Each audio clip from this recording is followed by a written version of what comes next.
cardíaca.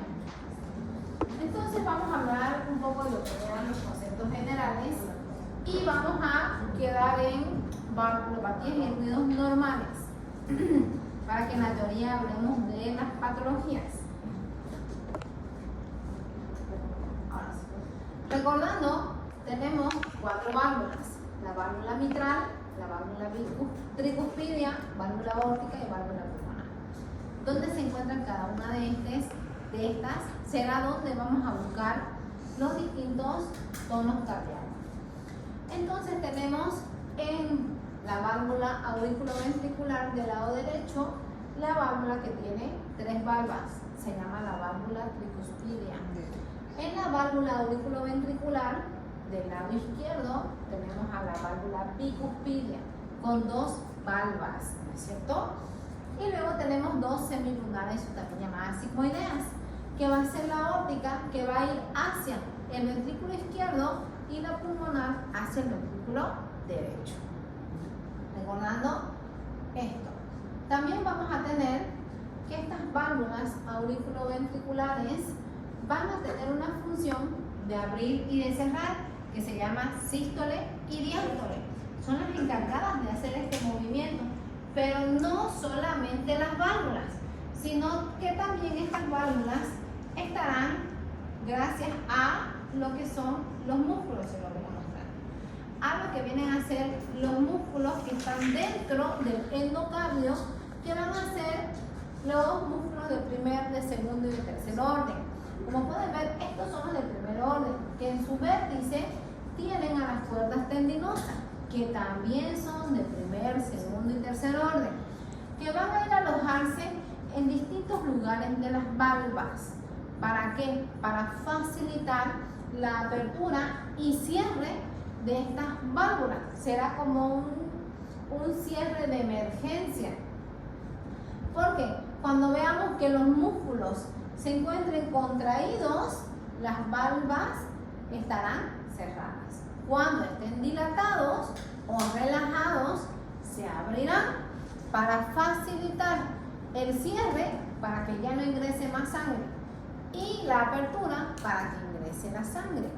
¿Y por qué hacen este mecanismo? Jamás lo harán en conjunto. Cada una de las válvulas abrirán en momento distinto. ¿Por qué? Tenemos que recibir por... Ahorita les voy a mostrar un corazón.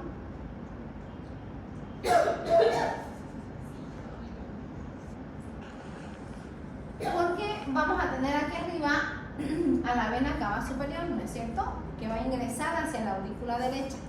En la aurícula derecha, recuerdan que anatómicamente es más flexible, menos forma va a tener, porque tiene la capacidad de recibir gran cantidad de arterias de lo que vienen a ser la vena cava superior.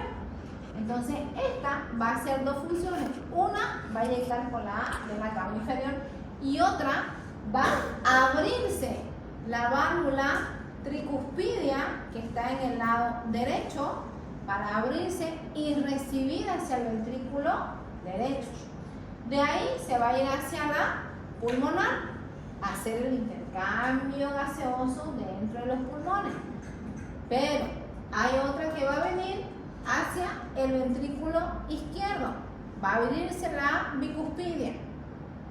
Y una vez adentro del ventrículo izquierdo, surge la mayor fuerza de eyección, que va a ser la contracción de la mayor cantidad del músculo miocárdico para ir hacia el arco aórtico, y del arco aórtico a la subclavia, al tronco brachiocefálico y a todo lo que es la carótida, ¿no es cierto?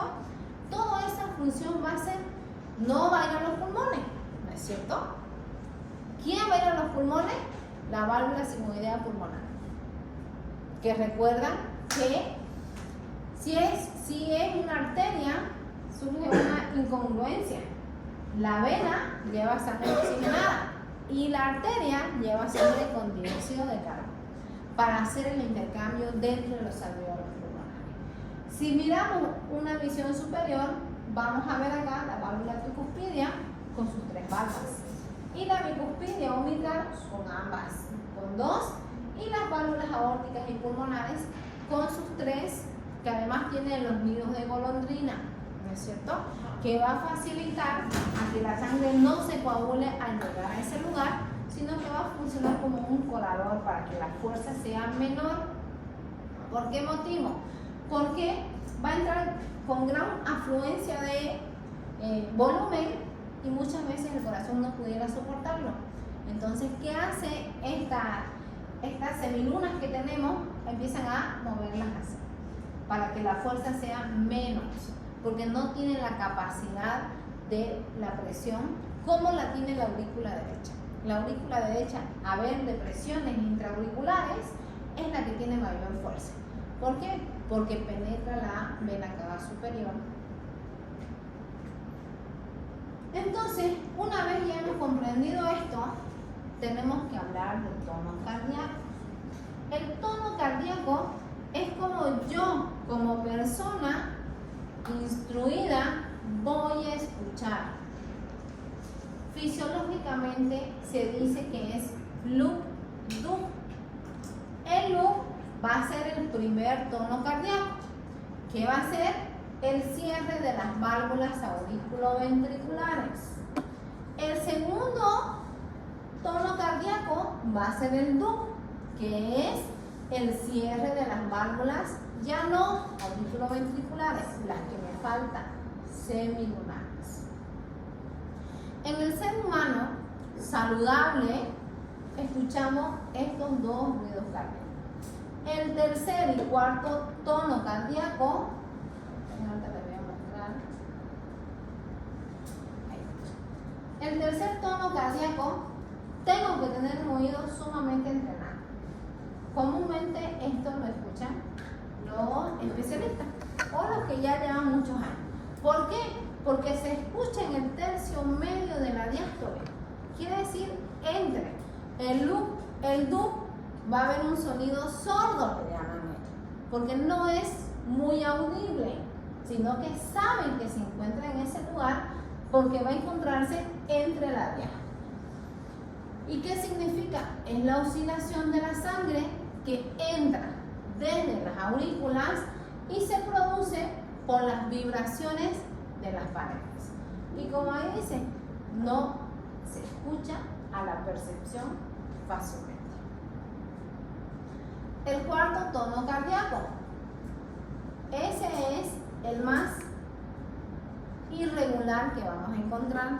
Solamente se lo escucha en pacientes cardiópatas crónicos, en los abuelitos, porque aquí abuelitos no es hipertenso, porque hay hipertensión senil, que es parte, todos los abuelitos tendrán artritis, todos los abuelitos tendrán hipertensión, todos los abuelitos tendrán resistencia a la insulina, porque su cuerpo ya está agotado, no cumple la función que debe de hacer.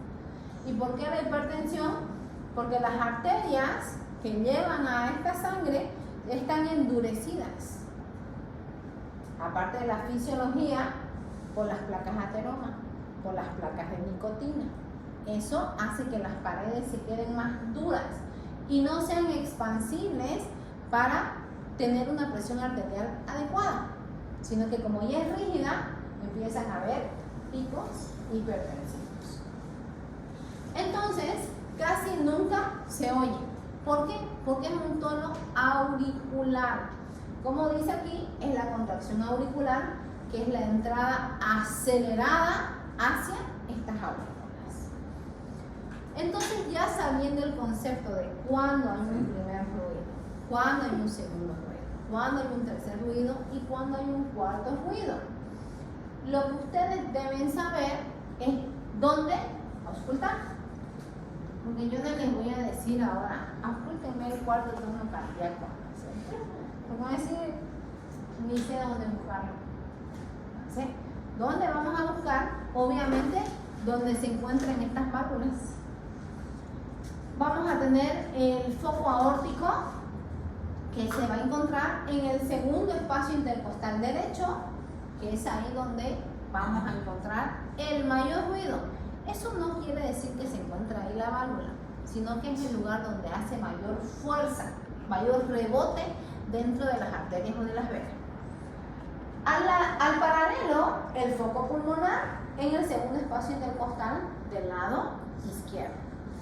Aquí vamos a encontrar el foco tricuspidio sobre el quinto espacio intercostal de lo que viene a ser la línea paraesternal izquierda, y el foco mitral en lo que viene a ser la línea media clavicular, también entre el quinto espacio intercostal.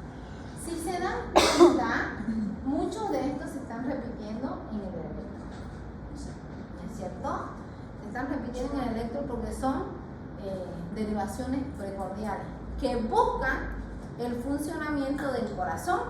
Entonces van a buscar cómo están funcionando las válvulas, cómo están funcionando el tabique interventricular.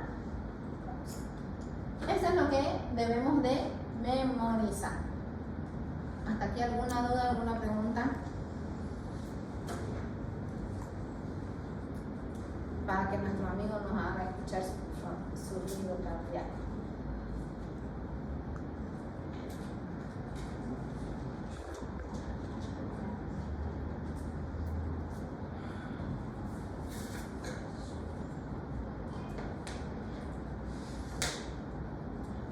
¿Cómo lo voy a escuchar? ¿Qué estudio voy a hacer? Se llama fonocardiograma. Ese estudio, como su nombre lo indica, fono es audible, cardiograma del corazón, ¿no es cierto? Que se va a demostrar gráficamente, eso es, ¿no es cierto? En el cual podemos ver en la letra A que vemos el primer ruido cardíaco con mayor intensidad, el segundo ruido cardíaco con menor intensidad, el tercer que habíamos dicho que está en medio, ¿no es cierto? Y el cuarto ruido que pueden ver que prácticamente es inaudible. Miren abajo, tenemos una estenosis aórtica. ¿Qué quiere decir? Que la válvula aórtica no se puede cerrar, está estenosada. Entonces, ¿dónde va a venir el mayor ruido? En el primero, ¿no es cierto? En la aorta. Y miren aquí el segundo ruido, se mantiene, pero es inaudible totalmente el tercero y el cuarto. ¿Por qué? Porque la mayor fuerza está en la válvula aórtica. En la letra C se llama insuficiencia mitral. ¿Qué válvula va a verse afectada?